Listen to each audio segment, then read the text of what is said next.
Hi అండి, welcome to great Indian spies. ఎలా ఉన్నారు? అందరూ బాగున్నారా? నేను కూడా చాలా బాగున్నానండి. ఇవాళ రెసిపీ ఏంటంటే పచ్చి రొయ్యలు బెండకాయ పులుసు అండి. సో ఇది మా అమ్మమ్మ రెసిపీస్లో one of the best recipe and నాకు చాలా ఇష్టమైన రెసిపీ కూడా. మరి ఈ రెసిపీ ఎలా చేయాలో చూసేద్దామా? మరి ముందుగా ఇక్కడ పెద్ద నిమ్మకాయ సైజు అంతా చింతపండు తీసుకొని దాదాపు 20 నిమిషాల వరకు మనం నానబెట్టుకొని చింతపండు రసం తీసి పెట్టుకోవాలి. ఇక్కడ నేను 500 గ్రామ్స్ పచ్చి రొయ్యలు తీసుకుంటున్నానండి. అది క్లీన్ చేసుకొని పక్కన పెట్టుకొని కడాయిలో ఆయిల్ తీసుకొని అవి వేడెక్కిన తర్వాత 1 టేబుల్ స్పూన్ ఆవాలు వేసుకుంటున్నాను. 1 టేబుల్ స్పూన్ జీలకర్ర కూడా వేసుకుంటున్నాను. ఇక్కడ పెద్ద సైజు ఉన్న ఆనియన్ని తీసుకొని క్యూబ్స్గా కట్ చేసుకొని ఈ విధంగా వేసుకోవాలి. ఎప్పుడైనా మనం పులుసులు చేసుకునేటప్పుడు మర్చిపోకుండా గుర్తుపెట్టుకోండి, క్యూబ్స్గా కట్ చేసుకుంటే బాగుంటుంది. ఇక్కడ నేను సాల్ట్ నా టేస్ట్కి తగినట్టుగా నేను యాడ్ చేసుకుంటున్నాను.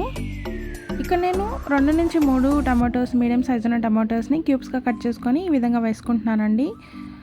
పసుపు కూడా 1 టేబుల్ స్పూన్ వేసుకొని చక్కగా మనం మిక్స్ చేసుకోవాలి. కరివేపాకుని 2 రెమ్మలు వేసుకుంటున్నానండి. 2 నుంచి 3 రెమ్మల వరకు కరివేపాకు వేసుకుంటున్నాను.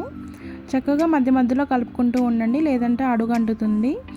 ఇక్కడ నేను ఏంటంటే 10 నుంచి 12 వరకు పెద్ద సైజు ఉన్న బెండకాయలని తీసుకుంటున్నాను. ఈ విధంగా ముక్కలుగా కట్ చేసుకొని వేసుకోవాలండి. వన్స్ మనం బెండకాయ ముక్కలు వేసిన తర్వాత మూత పెట్టుకొని 2 నుంచి 3 నిమిషాల వరకు ఈ విధంగా మగ్గించుకోవాలండి. సో తర్వాత మనం క్లీన్ చేసి పెట్టుకున్న పచ్చి రొయ్యలు ఉన్నాయి కదా, అవి మనం వేసుకున్న బెండకాయలతో పాటు వేసుకొని చక్కగా మిక్స్ చేసుకోవాలి.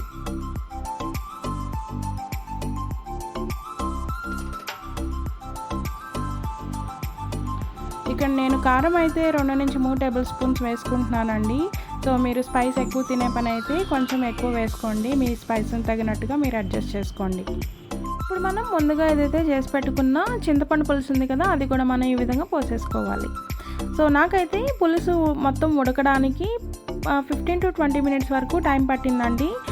సో మనకి కూర రెడీ అయింది అని ఎలా తెలుసుకోవాలి అంటే, నూనె పైకి తేలి చింతపండు రసం వేసుకున్నాం కదా, అది చిక్కబడుతుంది. సో మనం వేసుకున్న పులుసు చిక్కపడింది అంటే మన రెసిపీ కూడా రెడీ అయిపోయినట్టే అండి. సో ఇంకొకటి ఏంటంటే, మనం వేసుకున్న బెండకాయ ముక్కలు కూడా ఉడికేయలేదో చెక్ చేసుకోండి. అండ్ మోర్ ఓవర్ మనం వేసుకున్న రొయ్యలు కూడా గట్టిపడాలి. సో అప్పుడే మనకి పర్ఫెక్ట్గా రెడీ అయినట్టు. సో ఇంకోటి ఏంటంటే, ఇక్కడ నేను మెయిన్గా కొన్ని మసాలాస్ వాడుతున్నాను. ఒకటి గరం మసాలా అండి, 1/2 టేబుల్ స్పూన్ వేసుకోండి. ఇంకోటి ఫిష్ మసాలా. ఫిష్ మసాలా అంటే సింపుల్ అండి. 1 టేబుల్ స్పూన్ ఆవాలు, 1 టీ స్పూన్ మెంతులు, 1 టీ స్పూన్ పచ్చిబియ్యం వేసుకొని వేయించుకొని మిక్సీ పట్టుకోవాలి. ఈ విధంగా ఫైన్ పౌడర్ వస్తుంది. అది నేను 1/2 టేబుల్ స్పూన్ వేసుకుంటున్నాను. ఇవి 2 కంపల్సరీ వేసుకోండి, నిజంగా చాలా బాగుంటుంది. ఇవి వేసుకున్న తర్వాత 10 నిమిషాలు స్టవ్ మీద ఉంచి తర్వాత సర్వింగ్ బౌల్లోకి సర్వ్ చేసుకోండి. సో చూసారు కదా, ఈ విధంగా కూర చిక్కపడింది అంటే మన రెసిపీ రెడీ అయిపోయినట్టే. సో ఇప్పుడు మనం వేడివేడి అన్నంలో ఈ పులుసుని వేసుకొని తిన్నామంటే ఎంత బాగుంటుందంటే అండి, అసలుకి ఈ టేస్ట్ని అస్సలు మర్చిపోలేరు, అంత బాగుంటుంది. నాన్ వెజ్ లవర్స్ అయితే తప్పకుండా ఈ రెసిపీని ట్రై చేయండి.